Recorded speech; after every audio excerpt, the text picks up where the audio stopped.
Good Morning Business. Business Plan. Il est 7h45 et quand il est rentré sur ce plateau, notre invité nous a dit on perd la tête. Oui. Notre invité, c'est Assad Moueb, le président de FedExpert, l'une des fédérations des diagnostiqueurs. Pourquoi vous perdez la tête ? Parce que Bruno Le Maire hier explique que peut-être qu'il faut revoir la deadline pour l'interdiction de louer des passoires thermiques en G+, en 2025 et puis en G plus tard. Et puis parce que maintenant il y a cette idée peut-être qu'on va changer le thermomètre, que peut-être qu'il faut diagnostiquer différemment. Dans les deux cas, on change les règles.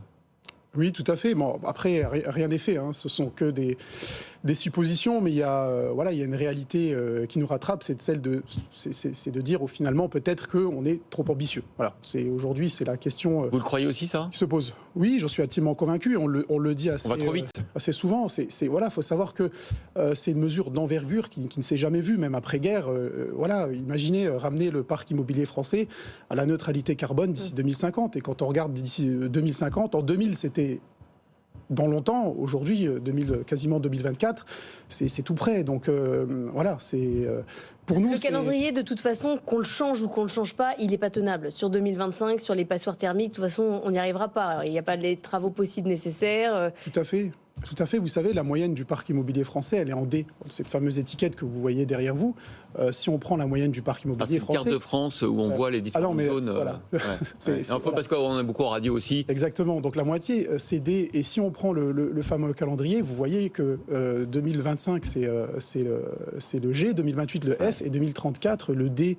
2034, c'est dans 10 ans, quoi. Ouais. Si on se dit déjà que la moitié du parc immobilier français, dans 10 ans, peut sortir du locatif, on voit bien qu'il va y avoir un problème. Le gouvernement ouvre la piste quand même de changer la manière dont les diagnostics énergétiques sont faits. Là-dessus, vous avez des propositions. On peut changer les choses parce que parfois, c'est pas clair, il y a de la fraude, on comprend pas pourquoi on est telle lettre alors que le voisin a une autre lettre. Il y a des choses à améliorer quand même. Tout à fait, il y a des choses à améliorer. Donc, premièrement, il faut savoir qu'il y avait aussi un souci de compétence de certains diagnostiqueurs et il y a un texte cet été qui est sorti qui a renforcé les exigences de formation et de certification de ces acteurs. Donc, premier problème qui, a priori, sera réglé. Il sera mis en application qu'au 1er juillet 2024, mais il fallait laisser autant aux organismes de se préparer. Ensuite, on a un problème de logiciel. 3CL, c'est le nom en fait du moteur de calcul qui calcule ce fameux DPE, qui lui n'est pas équitable. Quand je dis n'est pas équitable, c'est qu'il pénalise premièrement les petites surfaces. Pourquoi ? Parce que l'étiquette qui est calculée là, ce sont des mètres carrés, c'est par mètre carré d'énergie finale par an.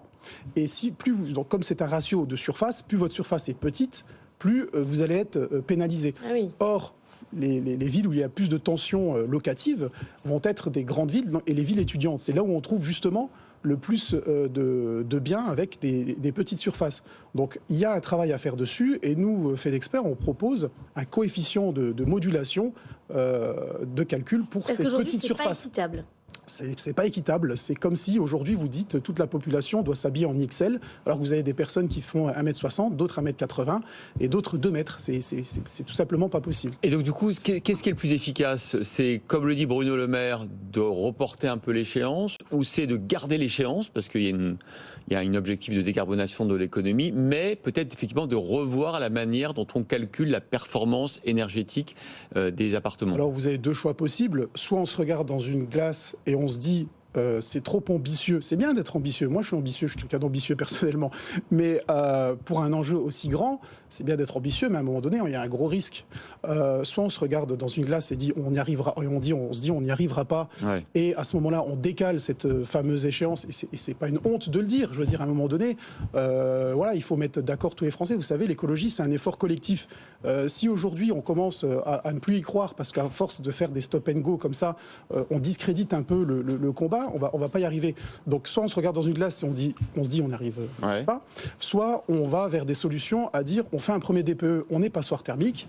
Le diagnostiqueur ou l'auditeur énergétique, il est très qualifié et très compétent pour vous conseiller quelques petits travaux qui vont pas vous coûter beaucoup d'argent, comme mettre des thermostats de régulation ou des palettes de régulation sur vos radiateurs, ou changer vos radiateurs électriques, vos grippins, par des radiateurs NFC rayonnants haute performance. Tout ça va vous faire gagner peut-être une demi-classe. Certes, ça va pas vous faire gagner 2 classes. Ça peut vous faire gagner de 3 ans. Voilà, c'est ça. Ça peut vous laisser un sursis. Mais pour moi, c'est de l'écologie petit bras. Après, voilà, c'est ça. C'est pas très ambitieux, là, pour le coup. Exactement. Mais c'est un moyen de dire on peut maintenir les échéances et passer par ces solutions transitoires, mais qui, selon moi, et selon les personnes que je représente, sont de l'écologie petit bras, ce qui n'est pas du tout le combat. Voilà, vous avez deux options possibles. Soit conserver l'échéance et arriver vers ces petites solutions, on va dire, pour moi, c'est du bricolage, mais que ça peut permettre de laisser un sursis et à ce moment-là conserver le calendrier. Soit se regarder dans la glace et dire on n'y arrivera pas. 2050, c'est trop ambitieux, on décale. 5 millions de passoires thermiques en France. Vous imaginez si du jour au lendemain, on interdit de les louer, Jean-Marc Daniel. Bon, l'édito de Jean-Marc Daniel, il est désespéré depuis qu'il a vu le budget de PLF, le nombre de fonctionnaires, le sidère. Merci beaucoup, Assad Moued, président de FedExpert.